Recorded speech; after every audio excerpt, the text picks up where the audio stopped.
주님의 평화를 전합니다. 오늘은 사순절 마지막 주일, 그리고 그 중에서도 어쩌면 가장 우울하고 침통한 날이지요. 예수님께서 십자가에 달려 돌아가신 성금요일입니다. 예년 같으면 저희가 함께 모여서 예배도 드리고, 그리고 함께 예수님의 십자가 사건을 같이 묵상하는 그러한 예배를 드릴 텐데, 오늘 그렇게 하지를 못합니다. 그래서 여러분에게 오늘 루터의 성금요일 설교를 여러분에게 읽어 드리려고 합니다. 우리는 예수님의 순환을 묵상합니다. 그러나 많은 사람들은 예수님의 고난을 잘못된 방식으로 이해하곤 합니다. 어떤 사람들은 예수님의 고난을 생각하면서 그저 유대인들에 대해 분개하거나 가련한 가룟 유다에 대해 말하면서 안타까워하는 것으로 만족합니다. 이런 방식으로 그리스도의 고난을 이야기하는 것은 사람들이 습관적으로 다른 사람에 대해 불평하고 정죄하면서 시간을 보내는 것과 별반 다르지 않습니다.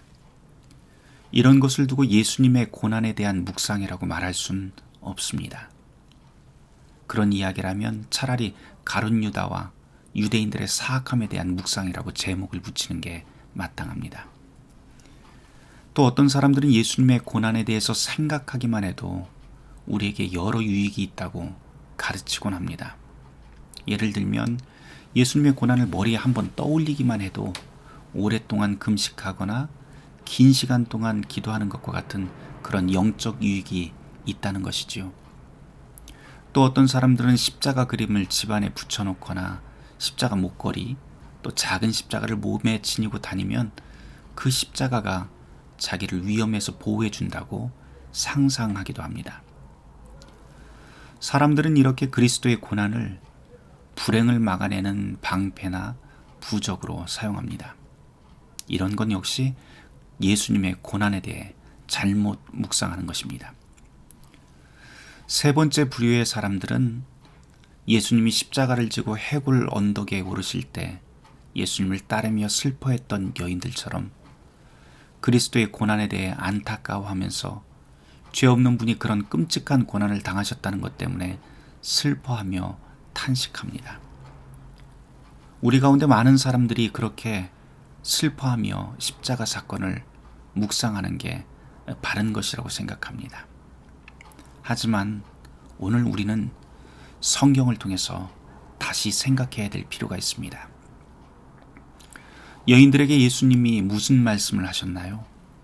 예수님은 책망하시면서 차라리 자기 자신과 그 자녀들을 위해서 울라라고 그렇게 말씀하셨습니다. 그런데도 왜 자신을 위해서 울어야 하는지를 깨닫지 못하는 사람들은 그리스도의 고난의 참된 의미를 알지 못하는 사람들입니다.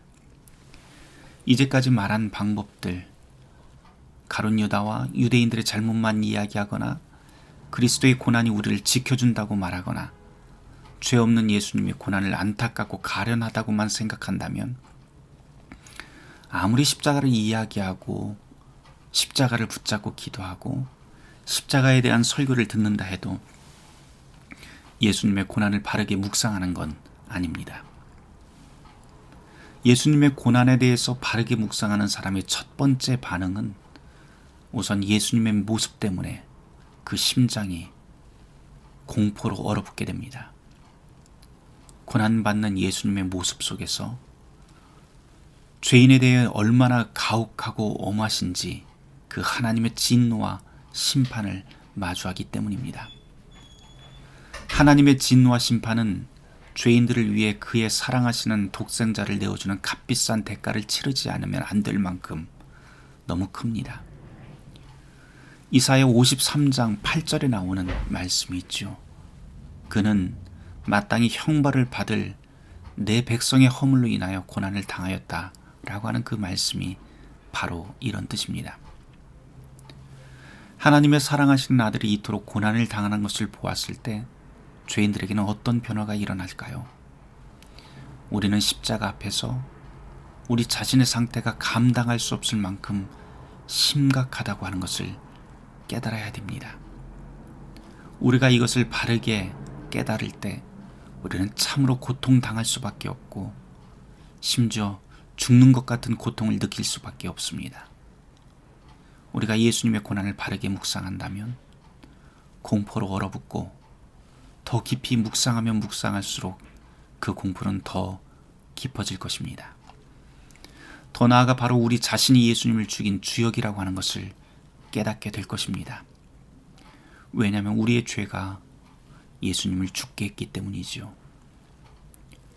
사도행전 2장 36절에서부터 37절 말씀을 보면 베드로가 유대인들을 향해서 너희가 이 예수를 십자가에 못 박았다라고 외치는 구절이 나옵니다.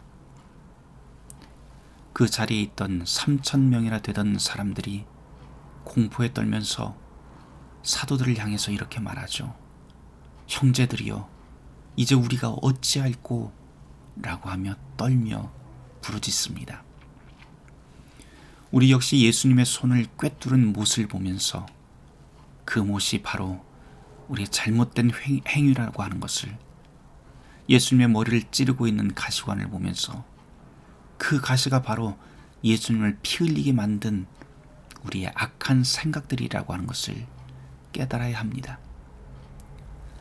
가시 한 개가 예수님의 피부를 찌르고 피 흘리게 하는 것을 볼 때 그 장면에서 우리는 수천 개의 가시가 바로 나 자신을 찔러야 마땅하다고 하는 것, 그리고 그 가시들이 영원히 우리를 고통스럽게 하고 훨씬 더 엄청난 고통으로 우리를 고통 속에 빠뜨려야 된다고 하는 것을 우리는 깨달아야 됩니다. 큰 대못이 예수님의 손과 발을 관통한 것을 보면서 우리 자신이 영원히 이런 고통을 당해야 하고 더 많은 못에 박히는 아픔을 느껴야 마땅합니다. 여러분의 마음속에서 그리스도께서 여인들에게 나를 위하여 울지 말고 너희와 너희 자녀를 위해 울라 하신 그 말씀이 우리 마음속에 울림이 되어야 됩니다. 그리고 그 말씀이 나의 죽음을 보고 너희가 어떤 운명에 처해야 하는지 깨달으라 하는 말씀으로 바르게 새겨져야 합니다. 우리는 바로 이런 묵상의 단계까지 다가서야 합니다. 예수님의 고난에 대한 묵상이 우리 자신을 바르게 알게 하고 우리를 공포에 떨게 하며 우리로 죽음에 이를 정도로 만들지 못한다면 우리는 참되게 예수님의 고난을 아는 것이 아니기 때문입니다. 예수님께서 우리 때문에 몸과 영혼에 그토록 무서운 형벌을 받으셨다면 그것을 받아야 할 사람은 바로 저와 우리들이기 때문입니다. 이런 묵상은 어떤 설명에 의해서가 아니라 스스로 말씀을 깊이 묵상하여 자신의 죄를 깊이 깨달을 때만 가능합니다. 누구든지 마음이 강팍하고 생각이 깊지 못해서 예수님의 고난을 알고도 공포를 느끼지 않는다면 그런 사람은 스스로 두려워하고 떨어야 합니다. 왜냐하면 예수님의 고난이 바로 나의 것임을 이 생에서 인정하지 않는 사람이라면 그가 당한 고난을 이후에 지옥에서라도 당하게 될 것이기 때문입니다. 그리스도의 고난을 이 생에서 경험하지 않는다면 지옥에서 당하는 길밖에 다른 길이 없습니다. 그런 사람들은 죽음의 순간이 찾아왔을 때 공포에 떨며 그리스도께서 십자가에서 겪으신 모든 일을 직접 겪어야 할 것입니다. 임종의 순간에 이런 것을 경험하는 것은 참으로 무서운 일이지요. 그러므로 여러분은 예수님의 고난을 바르게 알게 해주시기를 하나님께 기도해야 합니다. 하나님께서 그리스도의 고난을 우리 마음 가운데 심어주지 않는 한 그의 고난을 스스로 깊이 있게 묵상하는 것은 불가능합니다. 하나님께서 그리스도의 고난을 바로 나의 죄에 대한 형벌로 경험케 하시는 이유는 저와 여러분이 하나님의 은총을 구하고 사모하도록 하기 위한 계획입니다. 그리스도의 고난을 나의 형벌로 알게 되는 것은 우리의 사색하는 이성의 능력을 통해서가 아니라 하나님의 은총을 통해서 주어지는 선물입니다. 하나님의 은총으로 그리스도의 고난의 의미를 깊이 묵상할 때 우리는 거듭나게 되어 있습니다. 그것을 우리는 영적으로 새롭게 태어나는 것이라고 부르지요. 그리스도의 고난을 나를 향한 형벌로 받아들이는 사람은 그리스도의 부활로 자기 자신도 새로운 생명을 얻게 되었음을 자연스레 알게 됩니다. 그 결과 우리가 우리의 죄를 스스로 해결하기 위해서 이리저리 쫓아다니거나 돈으로 면죄부를 사는 것과 같은 그런 허망한 행위를 하거나 교회에서 어떤 공로를 쌓아서 죄를 없애보려고 하는 그런 잘못에서 벗어나게 됩니다. 그러므로 그리스도의 은총을 맛본 사람들은 참으로 자유케 됩니다. 우리는 우리의 죄를 우리로부터 떼어서 그리스도에게 맡기고 그분이 나의 죄를 담당하고 해결하셨다라고 하는 그 진리를 믿어야 됩니다. 이사야 53장 6절에서는 이렇게 말하죠. 여호와께서 우리의 무리의 죄악을 그에게 담당시키셨다라고 말씀입니다. 베드로는 베드로전서 2장 24절에서 예수님께서 친히 나무에 달려 그 몸으로 우리의 죄를 담당하셨다라고 하셨고, 바울은 고린도후서 5장 21절에서 하나님이 죄를 알지 못하신 자로 우리를 대신하여 죄를 삼으신 것은 우리로 하여금 그 안에서 하나님의 의가 되게 하려 하심이니라 라고 고백합니다. 이 모든 성경의 말씀들을 의지하여 우리는 모든 짐을 예수님께 맡겨야 합니다. 그리스도께서 우리의 모든 죄를 담당하셨고 그분이 부활하심을 통해 죄에 대해 승리하셨다고 하는 사실을 깨달아야 합니다. 바로 그 깨달음 가운데 우리의 두려움이 사라지게 됩니다. 그리스도가 사망의 권세를 이기셨다는 것을 믿게 된다면 죄에 대한 두려움은 부활의 능력에 의해 삼켜질 것입니다.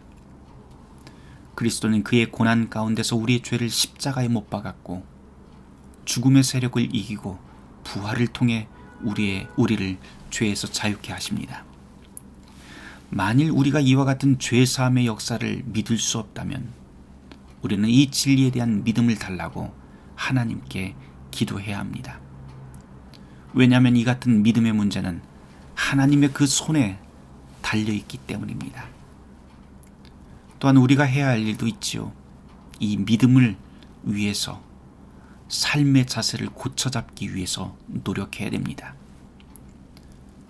이제 우리에게 가장 중요한 사실 한 가지가 남아 있습니다.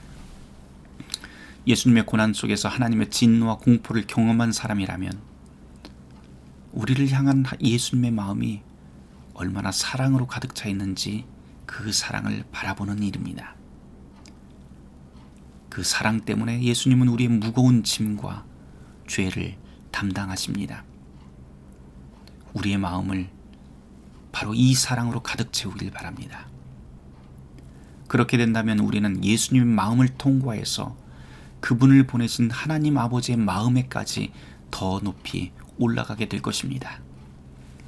그리고 거기서 우리는 우리를 사랑하신 예수님의 사랑이 바로 나를 향한 하나님 아버지의 사랑이었다는 사실을 알게 될 것입니다. 하나님의 뜻이 아니었다면 예수님은 이 세상에 오셔서 그처럼 저와 여러분을 사랑하실 수 없으셨다는 것을, 그리고 바로 우리를 사랑하는 하나님의 뜻에 따라서 예수님은 우리를 향한 사랑으로 복종하셨다는 것을 우리가 깨닫게 될 것입니다.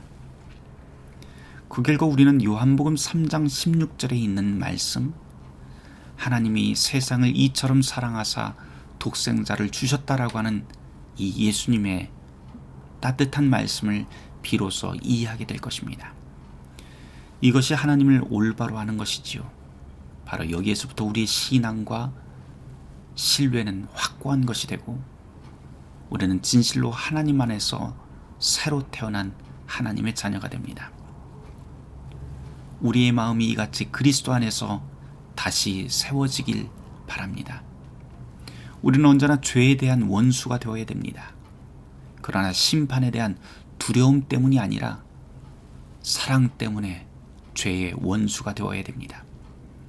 이것이 바로 그리스도의 고난이 우리에게 가르치고 있는 참 진리입니다.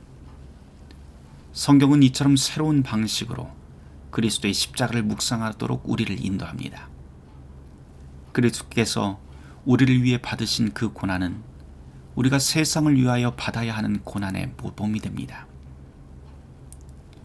우리가 무언가를 하면서 슬픔과 아픔을 당하고 있다면 그 슬픔과 아픔이 그리스도의 가시와 못들에 비해 얼마나 보잘것없는지 생각해 보길 바랍니다.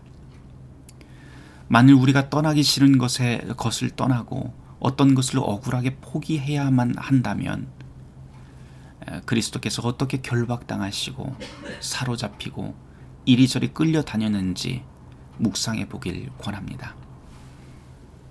내 속에서 또다시 죄가 고개를 치켜들 때 예수님을 떠올려 보길 바랍니다. 교만이 다시 저와 여러분을 공격할 때 우리를 사랑하신 주님이 살인자들과 더불어 십자가에 달려 얼마나 조롱과 수치를 당하셨는지 떠올려 보길 바랍니다. 우리 안에 부정함과 욕망이 고개를 들 때면 그리스도의 연약한 살이 찢겨지고 창에 관통되고 구타당하실 때 그 고통이 어떠했을지 떠올려 보길 바랍니다. 증오와 시기가 우리를 부추기면서 복수하라고 외칠 때 그리스도께서 얼마나 많은 눈물과 부르짖음으로 우리와 또 모든 원수를 위해서 기도하셨는지 떠올려 보길 바랍니다. 만일 하나님의 뜻을 따라 살다가 겪게 되는 시련이 우리의 몸과 영혼을 괴롭히고 있다면 여러분은 마음을 굳건히 하면서 이렇게 말하십시오. 아, 내 주님께서 염려와 슬픔 때문에 겟세마네 동산에서 땀과 피를 흘리셨는데 이 정도쯤이야 나도 견뎌야 하지 않겠는가. 주인이 죽음의 고통과 투쟁을 하셨는데 종인 내가 발 뻗고 편히 누워있기만 바란다면 나야말로 게으르고 부끄러운 종이 아니겠는가 라고 말입니다. 이런 묵상의 방법으로 우리는 그리스도 안에서 모든 악과 못된 습관들에 대항할 힘과 위로를 발견하고 세상을 위한 바른 삶을 살아갈 수 있게 됩니다. 그것이 고난을 따르는 것이고 고난의 열매입니다. 그리스도께서 보여주신 삶과 십자가에서 이루신 것들이 그분을 참되게 따르고자 하는 그리스도의 삶 속에 나타나게 됩니다. 바울은 갈라디아서 5장 24절에서 이렇게 가르칩니다. 그리스도 예수의 사람들은 육체와 함께 그 마음과 욕심을 십자가에 못 박았느니라 라고 말입니다. 그리스도의 고난은 말로 무성하게 다루어져서 되는 것이 아니고 오직 우리의 생활과 진실 속에서 나타나야 한다는 것을 뜻하는 말입니다. 사도 바울은 히브리서 12장 3절에서 또 이렇게 가르치지요. 너희가 피곤하여 낙심치 않기 위하여 죄인들이 이같이 자기에게 거역한 일을 참으신 자를 생각하라 라고 말입니다. 사도 베드로는 베드로전서 4장 1절에서 그리스도께서 이미 육체의 고난을 받으셨으니 너희도 같은 마음으로 갑옷을 삼으라 라고 권면합니다. 그러나 오늘의 우리 교회 안엔 그리스도의 고난에 대한 참된 묵상이 사라져 아주 드문 것이 되고 말았습니다. 성경에는 그리스도의 고난에 대한 바른 가르침으로 가득 차 있음에도 불구하고 말입니다. 사람들은 그리스도의 고난을 단순한 설명으로 바꾸어 버렸고 행사로 바꾸었고 장식으로 바꾸어 버렸습니다. 사랑하는 성도 여러분, 분명한 것은 그리스도의 고난은 우리의 입이 아니라 우리의 삶으로 나타나야 된다는 사실입니다. 모든 지각에 뛰어난 하나님의 평강이 그리스도 예수 안에서 너희의 마음과 생각을 지키시리라. 아멘.